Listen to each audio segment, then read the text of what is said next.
Welcome, everybody, yet another episode of the Wrestling vs. World podcast. You're enjoying your day, sweet of know what the hell ever. Now we can close off the January portion of the show because January 26, 2013, Saturday Morning Slam is here. So, show opens announcing that Kofi Kingston will be in the main event, and The Miz faces Darren Young, with the announcer claiming that this match has highly been anticipated all week. Bullshit! Who the hell is anticipating a Miz versus Darren Young match?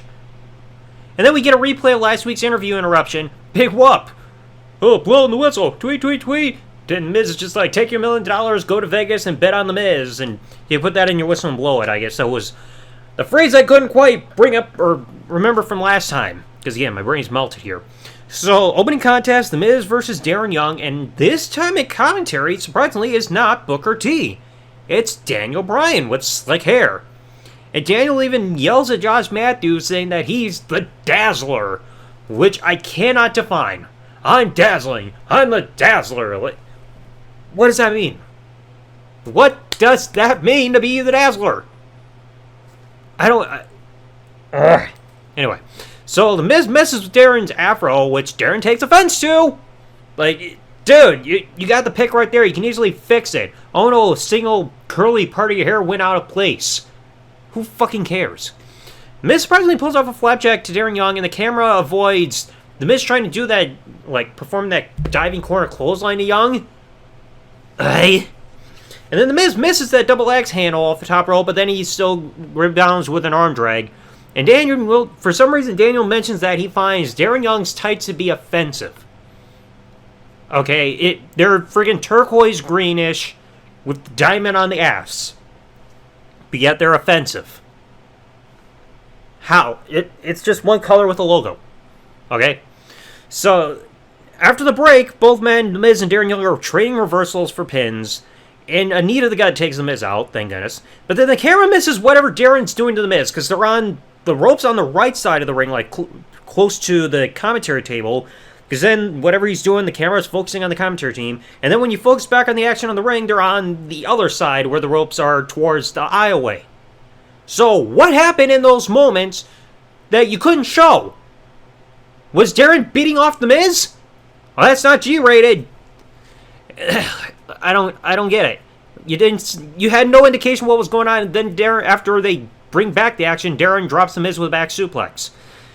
And then Daniel, for some reason, he's talking about Darren, or everybody's hair, saying Darren needs to shave his head, and he's saying, oh, Titus O'Neil, you've got weird facial hair, and then he talks about manscaping. Why?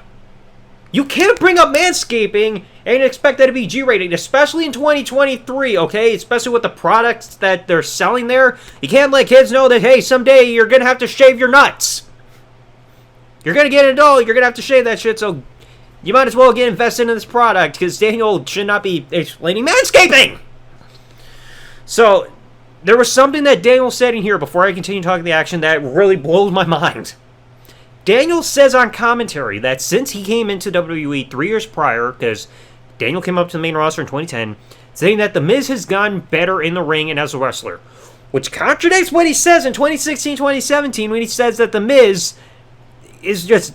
There's one thing he's good at in the ring, and it certainly isn't wrestling. Or when he later says that not knowing how to wrestle has never stopped The Miz from getting in the ring. So there's a contradiction there. First he says that The Miz has gotten better in the ring, and then afterwards he says the true statement a few years later, saying that The Miz sucks in the ring. Make up your mind. So then The Miz is going on offense, doing his comeback sequence, which gets the repeated camera cut treatment, and then Titus distracts the referee as The Miz goes for a cover after executing that neckbreaker combo that he does. Then Darren, he's trying the gut check, Miz avoids it, cut skull crushing finale, that's it, big fucking whoop. Match sucked. Okay, plain so. So now you get the Saturday morning spotlight on Kofi Kingston. And the announcer claims that Kofi Kingston is on fire as of late. I think my episode talking about Kofi Kingston's 2013 run will say otherwise, because the month prior he lost the Intercontinental Championship to Bad News Barrett. And then you look at his booking after the Royal Rumble, and yeah, the announcer will have egg on his face here. So now, you get to the main event.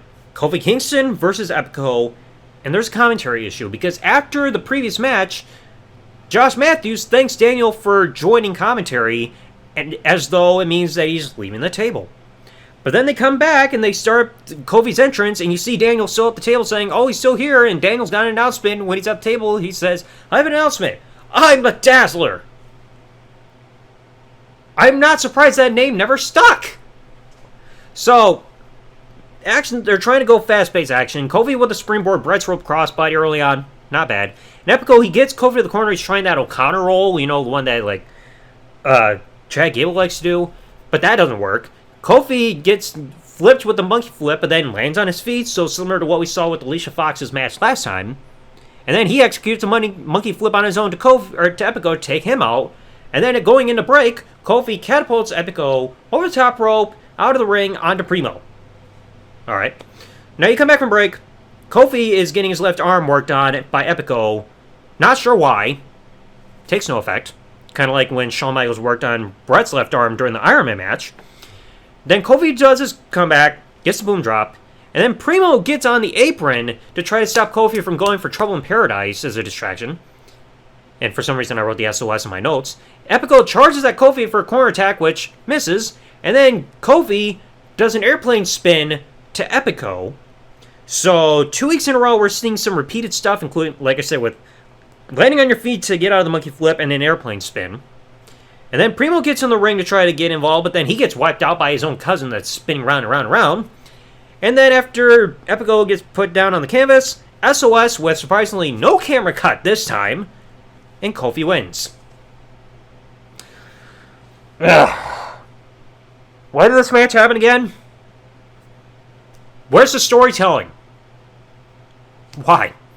And then you get to the finale of the show. Natalya is backstage cutting another interview, and he's interviewing Zack Ryder, announcing that next time on the show he's going to be facing Dolph Ziggler. And Ryder has a bit of an issue here. He reminds us the year prior, saying, the beginning of 2012, I was U.S. champion. And who did I beat? Dolph Ziggler. It's like, yeah, but you could have mentioned that you won the title from him a month prior, at the end of 2011. And you don't need to remember what happened after you lost the United States Championship. So he's trying to do the interview, and then in comes Dolph Ziggler with his Money in the Bank briefcase, AJ Lee, and Biggie Langston, back when Biggie still had a last name. We still don't know what the E stands for. And he's like, oh, I'm on a roll, I'm Mr. Money in the Bank, you got Biggie here, a.k.a. Carlton Banks, you got the greatest diva in WWE history, AJ Lee. And Ryder's like, are you crazy, bro? And then AJ gets in his face, he's like, what did you just call me? And then Dolph is just like, alright, fuck this shit, see you next week, and they leave. Okay. That's how you close an interview? What the fuck? So, yeah. Now we know what's going to happen next week. Time, Dolph and Ryder, for some reason. I'm not really looking forward to that. So anyway, what is with these matches? It's just like the only memorable thing on the show was Daniel Bryan on commentary. Again, with some contradictions. And once again, can somebody please tell me what it means to be the Dazzler? I don't get it. And I know we're going to see Daniel later on because I haven't seen all the episodes, but I've seen some thumbnails from the footage that I've downloaded, and I know he's going to be back on the show later on, so I don't know if we're ever going to get any clarification. But anyway, let me know out in the comment section below what did you think about this episode of Saturday Morning Slam. My brain is melting. We still got over 3 months left because the next one is going to be February 2nd. The last episode is May 11th. I cannot wait to conclude this. Anyway, if you enjoyed today's episode, folks, please remember, leave a like, subscribe to the bell, turn on if you're listening to YouTube, or follow if you're listening to the podcast on any other service that the podcast is available on. Comment what you thought below. My brain is melting to the point where I can't remember how I close these podcasts anymore. Hence what happened the last time. Anyway, thanks for listening, folks. Like, comment, subscribe. Peace out, and good day, everybody. Now where the fuck is my Jack Daniels?